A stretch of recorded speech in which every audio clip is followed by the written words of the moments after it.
Coucou tout le monde, j'espère que vous allez bien. Moi, ça ne s'arrange pas, ça se voit. Mais bon, au moins maintenant j'ai des infos pour vous et je pense que cette vidéo va vous intéresser parce qu'on va parler de chauffage. Et donc du contrôleur aussi, du petit chauffage type Webasto chinois, de sa télécommande aussi et de l'utilisation de tout ce petit matériel. Parce que du coup, je vais vous faire un retour sur la consommation électrique et sur la consommation de gasoil. On se retrouve tout de suite et je retrouve accessoirement ma tête normale parce que là, pour l'instant, c'est un petit peu parti en cacahuète. Mais c'est pas grave.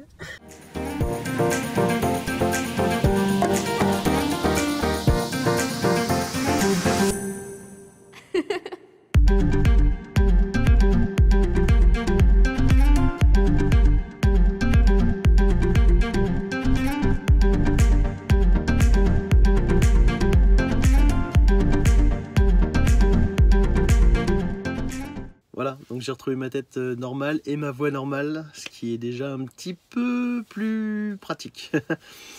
Donc voilà, le chauffage, ça fait maintenant un mois que je l'utilise. Donc j'ai eu des périodes où il y avait du gel. J'ai eu l'occasion du coup de le tester assez en profondeur, on dira. Niveau de la consommation de carburant, bon, c'est assez vaste. Le sujet, ça dépend de l'utilisation, ça dépend de votre isolation du fourgon, ça dépend de plein de paramètres en fait. Le 2000 watts, je pense que dans mon fourgon, il aurait tourné tout le temps à fond. Donc du coup, il aurait consommé plus que le 5000 qui lui tourne plus facilement en régulation, puisque du coup, il est beaucoup plus puissant. Maintenant, il faut savoir aussi que si vous choisissez un chauffage trop puissant dans un véhicule qui est parfaitement isolé, ça risque de chauffer assez dur quoi. Donc vous allez vous retrouver avec des températures assez élevées, parce qu'il faut savoir que ces chauffages là ne régulent pas, enfin régulent, mais régulent au minimum, mais ils ne peuvent pas descendre en dessous du minimum du minimum qu'ils peuvent faire en fait. Donc il continuera à tourner, il ne se coupe pas, il reste au minimum et il remet en puissance supérieure au moment où, voilà, où la température descend. Donc si votre véhicule est parfaitement isolé et, et du coup la température ne ferait que monter quoi. Donc c'est pas forcément, faut vraiment bien choisir judicieusement son chauffage et la puissance de son chauffage en fonction du type de véhicule et du type d'isolation que vous avez. Bon, pour ce qui est de la consommation, j'ai fait donc pendant mes tests 45 heures avec 8 litres. Donc ça c'était les tests, donc c'est les périodes où je le mettais à fond pour justement voir exactement combien il consommait quand il était à fond. Donc j'ai tourné à une moyenne de 175 millilitres à l'heure. Il faut savoir que au minimum, donc quand il est en mode régulation, ce chauffage là consomme environ 125 millilitres à l'heure. Donc ça fait qu'on consomme pour 24 heures à peu près 3 litres. Ensuite, quand on le met en mode maximum, il consomme 375 millilitres à l'heure environ. Donc voilà, mais là c'est intenable parce que du coup ça chauffe voilà, ça chauffe énormément, donc on va se retrouver vraiment avec des températures assez élevées. Qu'est-ce que je peux vous dire de plus? La consommation électrique, donc ça pour la consommation électrique, j'ai fait des vidéos du coup, je vous montre ça à la suite. Et sinon, bilan global, vraiment très satisfait de ce chauffage. Pas vraiment de points négatifs, à part peut-être le silencieux, parce que moi sur le mien j'avais eu que le tube, j'avais pas eu le silencieux de livrer avec, comme j'avais l'option télécommande ici. Et du coup c'est des packs en fait, selon les packs ils mettent soit le silencieux, soit la télécommande, soit ça dépend, donc faut bien regarder les packs que vous achetez. Mais je vous conseille quand même de prendre le silencieux, parce que quand c'est juste le tube, c'est vrai que c'est quand même assez bruyant, surtout quand il est à fond. Quand il est en régulation, ça va, c'est raisonnable. Mais quand il est à fond, on entend vraiment bien le pot d'échappement quand même. Enfin, on entend vraiment la sortie. Voilà. Donc j'ai commandé aussi un petit silencieux parce que ça se commande à part. Et je vais refaire l'installation niveau de l'échappement avec le silencieux cette fois pour justement essayer d'abaisser un petit peu le niveau sonore. Parce que du coup mon frère Jason qui a le 2000 watts, lui a le silencieux installé. Et là on l'entend mais quasiment pas quand il est en régulation. C'est vraiment, on se demande s'il est en route quoi. C'est quand même flagrant. Donc je vais quand même passer sur le silencieux. Ensuite, donc j'ai appris des nouvelles choses aussi au niveau du contrôleur. Donc il y a un abonné qui m'avait dit qu'on pouvait donc acheter la télécommande à part, donc ça je savais, mais qu'on peut la relier au contrôleur. Donc il y a une petite manipulation à faire. Je vais vous montrer ça également et vous montrer également tout ce qui est réglage, parce que du coup maintenant j'ai eu l'occasion de l'utiliser, de le programmer, de voir ce que ça donnait et de rentrer dans pas mal de petits détails qui peuvent être très utiles pour vous du coup. A tout de suite. Alors on va commencer par la fonction d'amorçage de la pompe. Parce qu'il faut savoir que quand vous allez monter votre chauffage, le tuyau du coup ne sera pas amorcé, il faudra l'amorcer en gasoil. Et donc il y a une petite manipulation facile pour cela. Il suffit d'appuyer sur le bouton OK et la flèche du bas. Et ça vous affiche le menu de mise en route juste de la pompe en fait. Pour la mettre en route, vous appuyez sur la flèche du haut. Voilà, le témoin s'allume et la pompe se met en route pour l'éteindre vers le bas. Donc moi je ne laisse pas puisque mon chauffage est déjà monté, amorcé et il fonctionne.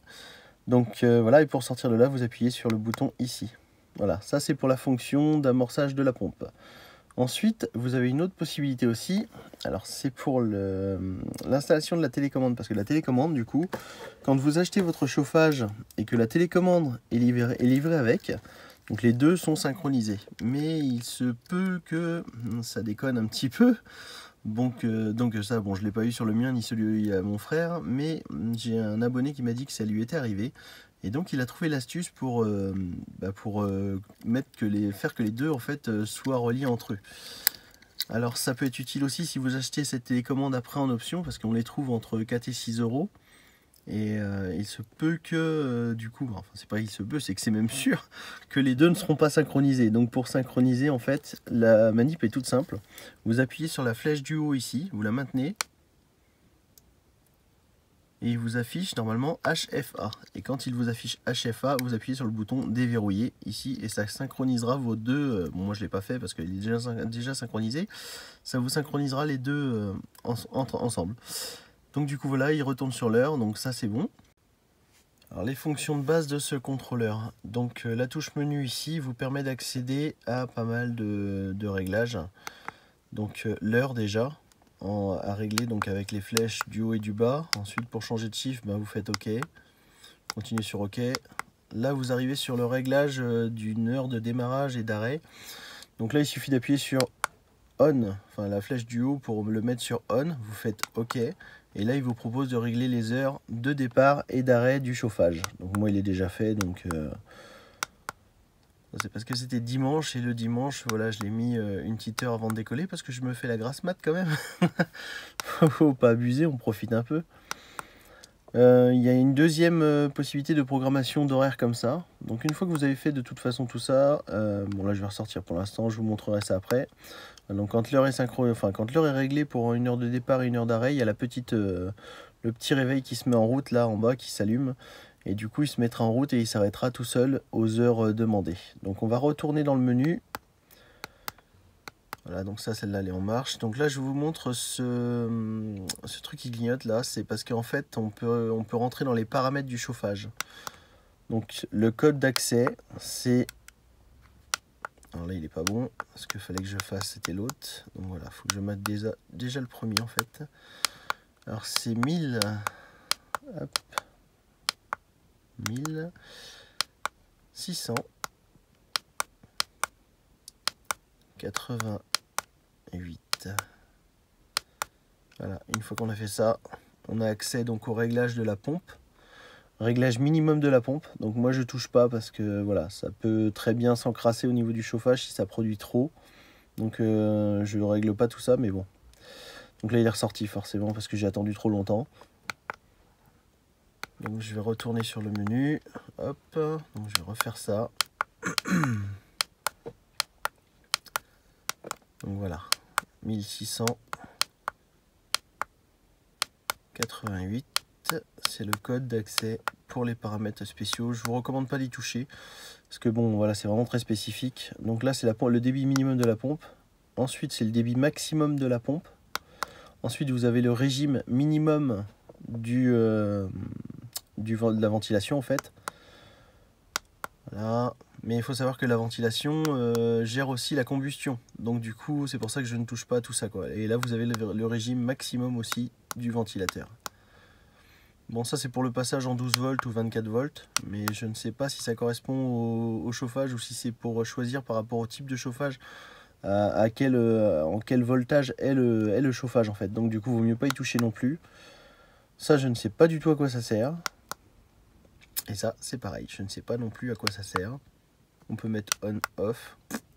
Mais alors, j'ai aucune idée du fonctionnement. Donc, voilà. Pour désactiver l'horloge aussi, l'horloge de mise en route, vous retournez sur la touche en haut, là, vous appuyez 2 fois. Vous avez on, vous pouvez mettre sur off. Vous faites OK. Ça, c'est OK. Bon, là, je ressors avec le menu. Et là, voilà, mon petit logo réveil est désactivé. Donc, le chauffage ne se mettra pas en route à l'heure que je lui demande. Et voilà. Mais c'est une programmation qui est vachement intéressante parce que du coup, moi en général, je le mets une demi-heure avant de me lever. Donc une demi-heure avant le réveil. Et ça me permet de chauffer mon habitacle en fait. Avant de me lever, comme en général, je ne dors pas avec le chauffage. Donc j'ai fait un test quand même de dormir avec ce chauffage pendant une nuit. Et bon, faut vraiment qu'il fasse froid dehors pour pas que le chauffage continue de monter en température. Parce que de toute façon, moi, il est quand même très puissant. Et il finit par monter en température, ça monte 22-23 degrés et là c'est trop chaud, beaucoup trop chaud pour moi. Donc j'ai réussi à maintenir à 18 degrés une nuit alors qu'il y avait moins 3 degrés dehors, donc c'est vraiment intéressant. Mais je vais vous montrer je vais vous mettre une petite vidéo avec mon isolation en fait. On verra l'isolation du fourgon et on verra l'extérieur, on verra bien les déperditions de chaleur, les ponts thermiques et tout. Je vous montre ça également. Voilà, donc là je vous montre un petit peu les endroits où il y a des déperditions de chaleur. Donc on voit bien la cabine, hein, tout ce qui est pont thermique. Il faut savoir que mon fourgon n'est pas fantastiquement bien isolé, quoi. mais bon, c'est suffisant et j'avais fait le strict minimum. Donc laine de roche sur les grandes parties et du multicouche pour le toit en fait. Mais sinon sur les côtés c'est pas très très bien isolé. Là il faisait moins 3 degrés. On voit bien hein, sur le côté les endroits où c'est isolé, laine de roche et le toit qui est isolé en multicouche. Et la porte latérale qui n'est pas du tout isolée, donc du coup qui ne gèle pas. Donc on se retrouve pour le test de consommation électrique du chauffage type Webasto diesel 5000 watts. Donc on vient de l'allumer. Donc là le doigt d'allumage s'est mis en mode préchauffage. Donc forcément ça tire un petit peu de courant. La ventilation se met en route aussi.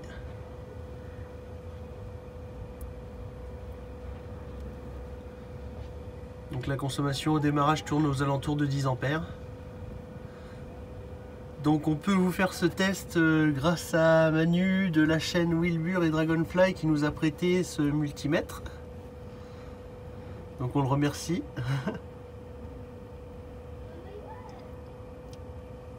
Voilà, doigt d'allumage, ventilation. La pompette devrait pas tarder à se mettre en route.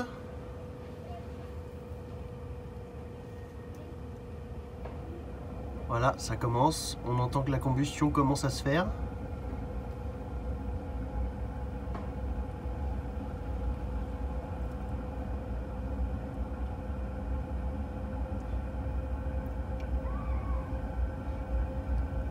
Voilà, la ventilation va commencer à s'accélérer. Et à un moment, l'alimentation du doigt d'allumage va se couper. Donc on va voir l'ampérage qui va baisser d'un seul coup. Ça sera dû à l'extinction du doigt d'allumage.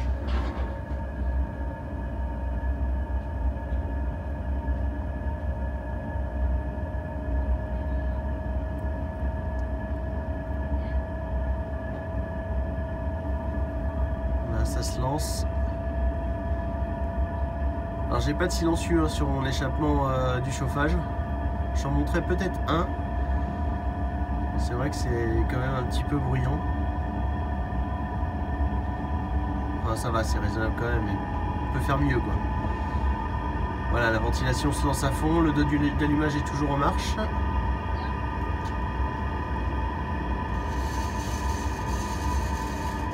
Voilà, 10 ampères 5.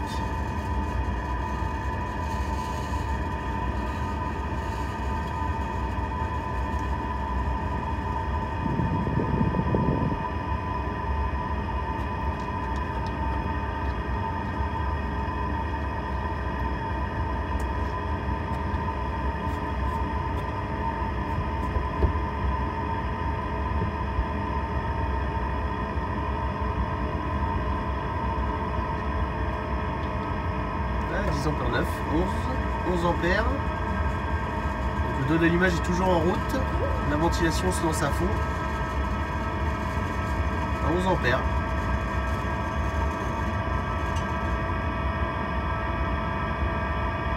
11,2. 11,3.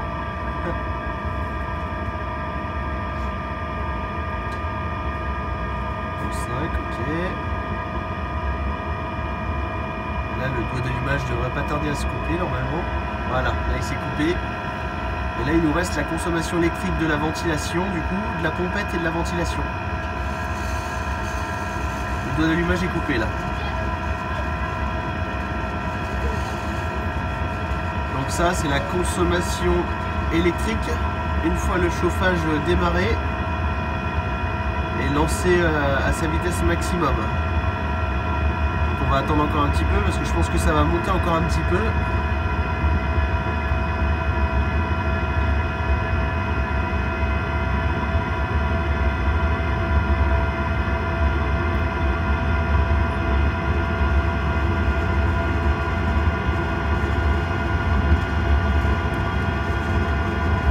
Silencieux, ça fait quand même un tout petit peu de bruit, hein. Enfin, surtout qu'on est juste à côté de l'échappement là.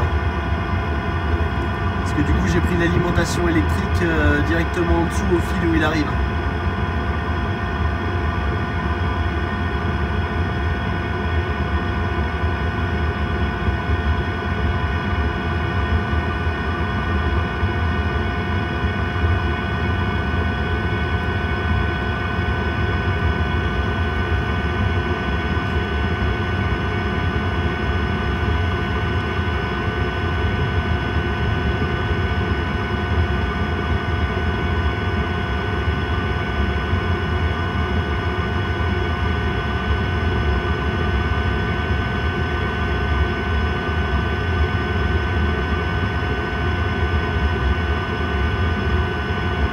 Là il est stabilisé à sa vitesse de rendement maximum. Là il tourne à fond. Donc ça nous donne 4 ampères 4. A savoir qu'à titre de comparaison, le 2000 watts lui tourne au régime maxi, il tourne à 3 ampères. Donc là c'est à 5000 watts. Donc forcément ça consomme un petit peu plus d'électricité aussi. Donc le 2000 watts 3 ampères et le 5000 watts à peu près 4,3, 4,4.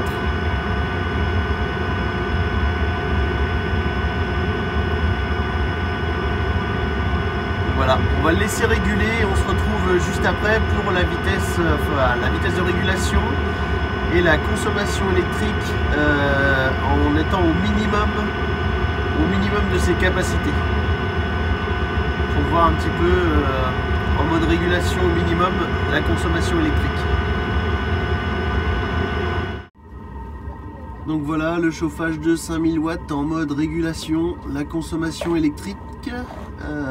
Faut compter 1 ampère 4 à peu près.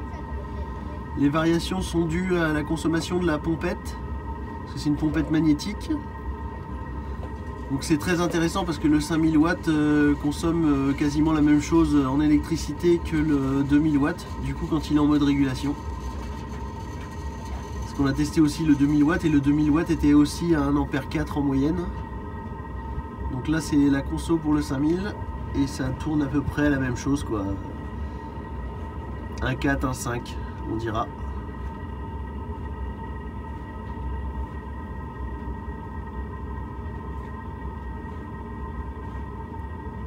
Donc voilà.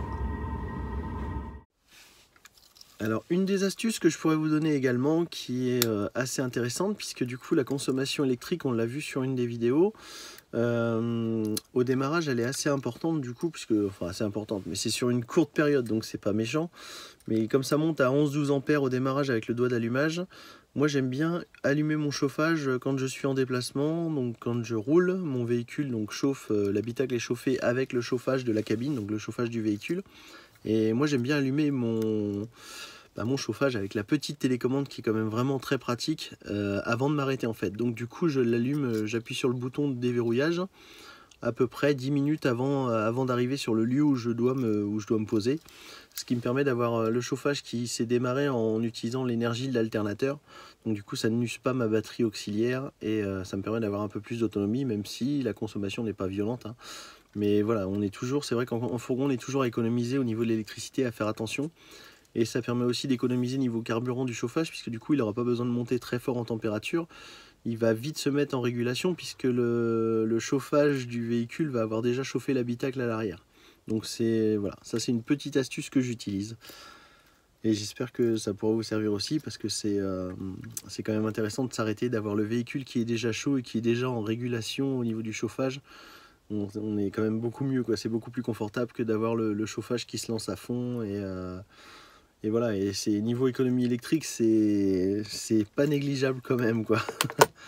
Même comme si je vous dis, c'est vraiment pas grand chose au niveau de la conso, puisque c'est juste pendant le démarrage, donc ça dure 3 minutes, quoi. C'est vraiment pas grand chose, mais on y gagne encore un petit peu, et ça, plus ça, au final, on finit par économiser quand même pas mal de carburant et pas mal d'énergie électrique. Voilà. Bon, j'espère que cette vidéo vous aura plu. N'hésitez pas à mettre un petit pouce bleu, ça fait toujours plaisir. Vous êtes de plus en plus nombreux, là, on arrive à un petit peu plus de 900 sur la chaîne, donc ça fait vraiment plaisir. Je suis vraiment très content, donc je vous remercie beaucoup pour votre présence. Merci de me suivre, et à bientôt pour de prochaines vidéos. J'essaierai de refaire des vidéos drone bientôt, parce que du coup, là, en ce moment, c'est vrai que j'avais pas eu beaucoup le temps.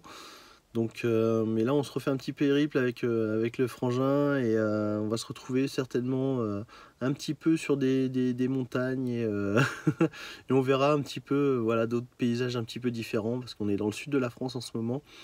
On est donc chez des amis, chez Manu, avec sa femme Sandra, de la chaîne donc Wilbur et Dragonfly. Donc, je vous mets le lien également dans la description de la vidéo, donc n'hésitez pas à aller le voir et à vous abonner aussi. Parce que du coup il fait pas mal de vidéos sur des tutos, électricité, mécanique, panneaux solaires, toute son installation dans son camping-car. Voilà, il a 670 watts de panneaux solaires, ça envoie vraiment, ça envoie pas mal, et lui il a pas de problème d'autonomie, quoi. Et voilà. Donc n'hésitez pas à aller vous abonner, et moi je vous dis à bientôt pour une prochaine vidéo. Allez, à plus tard.